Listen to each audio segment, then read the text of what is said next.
we are looking at how to pronounce the name of this archipelago of islands located in the middle of the Atlantic Ocean, and that is an autonomous region of Portugal. How do you say their name? Well, there are different ways of pronouncing it. For reference, in Portuguese and Brazilian, this is said either as Azores or Azores, Azores or Azores. Now, in American English, this is usually said as Azores, Azores. In British English, however, it is normally pronounced as Azores, Azores in American English versus Azores in American English. Sorry about this, getting confused.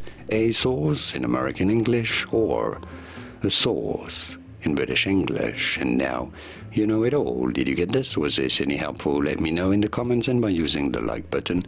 Thank you kindly for your support. Here are more videos on how to pronounce more interesting names, country names and names of islands whose pronunciations aren't always obvious. I'll see you there to learn more. Thanks for watching.